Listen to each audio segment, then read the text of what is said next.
Yep. When can we go to Microsoft and try? Say that again? Yes, a class. Can we go to Microsoft and try it? Yeah, I mean,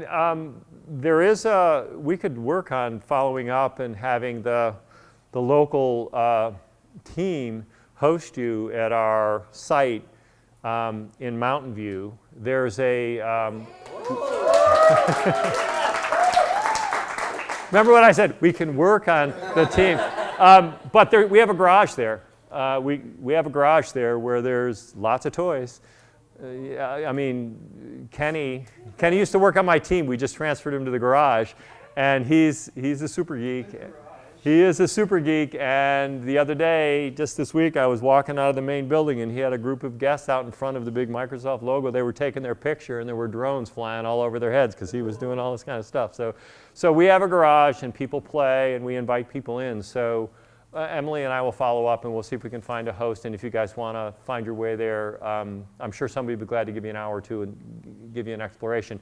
We do have a really fun one that you know, Master Kenny is really good at, which we've done for a lot of international political leaders who come to the Bay Area. They want to visit Silicon Valley, and we host them on our campus. And that is, we use a Kinect sensor, and it's on a little tripod like the camera back there. And we put the prime minister, whoever, the king, whoever's in the room, we put him in a chair, and Kenny just walks around him, literally at this pace, with a sensor. And he comes around the back, and he says, okay, we're done. And then as fast as that printer can print, which takes a long time these days, you know, it's not like 10 minutes, it's maybe an hour or two, there's a three-dimensional model, a little doll that gets created just by walking around them with that camera. So you can see that, you know, this very inexpensive sub-$100 little sensor thing and some interesting software, just walking around an image, and then bang, you've got output. So you can start to think how quickly you'll fast forward using tools and development environments that will allow, you know, with the likes of an AutoCAD type skill set, you'll start to see people say, you know, I want one that's like this, but I want to tune it. I want it this color, or I want to change this shape, or I'd rather have an edge that does this. So you'll, just like you saw with that motorcycle tank, you'll start to see those things emerging. So our enthusiasm is quite high. All of that leads to, you know, this invisible notion of transparent computing and storage just up there that you don't have to think about, not like what you're probably already thinking about. You know, it's like, okay, give me the control panel, and I need more computers, great, push button scale, you know, it all happens automatically. And so that's where our enthusiasm comes.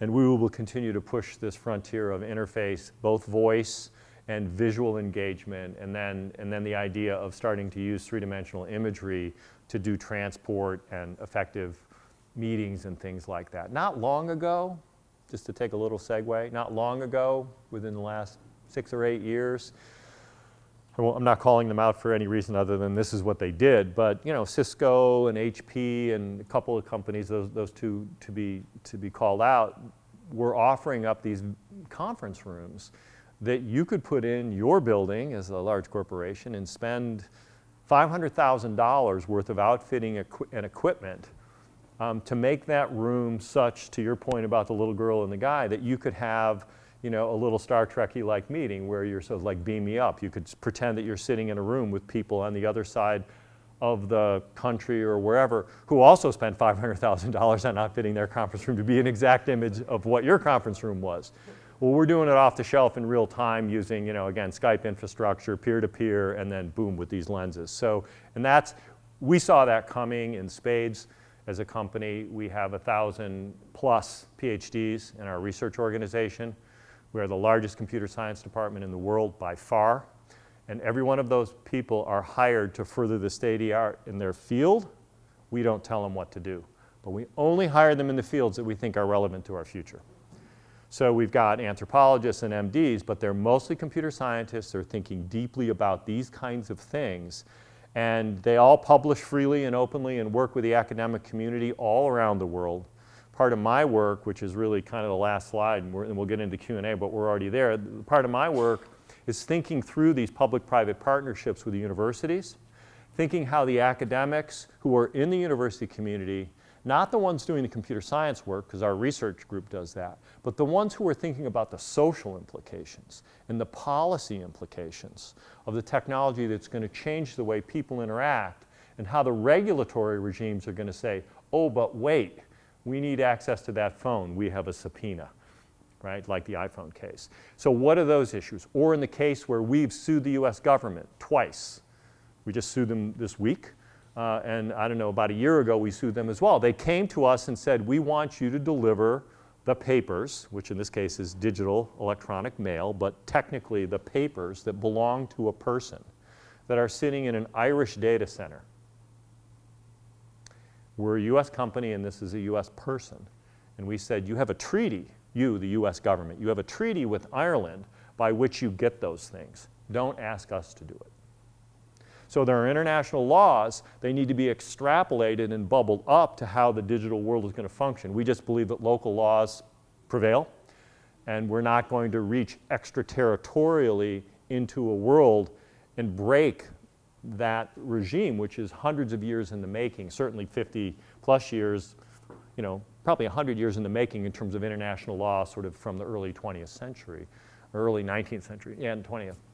So with that in mind, civic tech is mostly concentrated around the mass migration of people to cities and the implications of living in a concentrated space with a lot of people where health, education, and all of the attendant issues of the environment are present and as they get concentrated and as the resources are limited, and they're truly limited on this planet, we need to build a better place for everyone.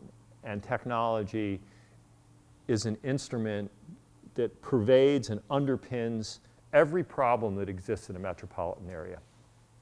If you look at health problems in the inner cities in Sao Paulo, Brazil, a lot of them are related to the fact that the supply chain cannot physically get fresh produce into the cities. Assuming you can get everybody to eat fresh produce, which would make them healthier.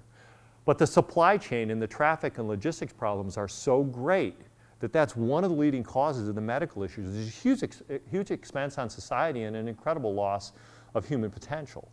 And so we're looking at the way in which all the technologies and the stuff that I've been describing, including, you know, the regulations and how we start thinking about this. How is this going to make cities and metropolitan areas more livable? And we're running a lot of public-private partnerships around the world, and we're working with a lot of the cities. And one of our #1 cities is Chicago. They have, it's a large-scale city in the US.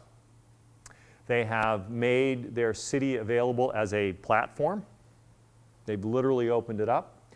They create special zones within it which public-private partnerships can occur, universities, large corporations. We're partnering with all of our quote-unquote frenemies, all the big companies that we compete with. We're all at the table together, and we work really closely at finding projects and experiments that can deal with flooding issues, that can deal with, you know, road pavement issues, that can deal with, as they redo the sewer systems, which are over 100 years old, how do they map and instrument what's there?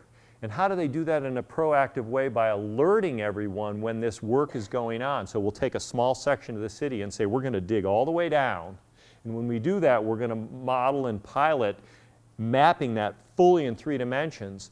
And we're going to break all the permitting challenges associated with bringing everybody in that ever might want to do anything underground in that space, and know how to instrument that so that the moment you put the sewer in and fill up the hole, somebody else doesn't show up with a permit and say, oh, by the way, I want to go down there too, give me a permit, let's redig, and then stop traffic for another 6 months. So if you were going to think holistically and spike all the way down into the ground, what would the order of things be to do it right, instrument, make it work for the long term for the next 100 years so that you don't have to do that? So how do you future-proof retooling the infrastructure of a major old city? So we're thinking through these problems, again, doing our best to codify and frame what are the data requirements, who needs to be around the table, who does what are the trust and security and privacy issues associated with it. You know, can we suspend the short-term rules so that we can so again, you need everybody to participate, because it might be the case that, the city has a regulation that says in an apartment building like Draper University, the temperature can never go below 65 degrees in the building or in your apartment or your room, and it can never go above, 78 degrees. The city might say those are the rules, or 80, whatever, pick a number, but there are rules in these things. Now what happens if you, because you're in the top floor, you go away for a week and leave the window open and it's cold out and all the hot air is being sucked out of the building? Is that Draper's problem? And the answer is the city's got the rules, somebody operates the building, it's probably not Draper, there's probably a third party that operates the building. So what are the triangulations and the issues associated with, someone calling in and saying, hey, it's 62 in here and it's supposed to be 65, right? Because that's what happens in cities. There's all this churn and all these issues. So how do we do that so that we sort of automatically make this stuff work a little better? So we're trying to find these kinds of experiments. And that's really what civic tech is all about. And in my wildest dream, having been in this business for 40 years, to the extent I play a little bit longer for fun, it's to see this through and to see what these things might look like and to hope that the likes of you all will build things that'll make it better for everyone else, because we're lucky because we're all here, right? So anyway, that's my talk. What do you guys want to talk about?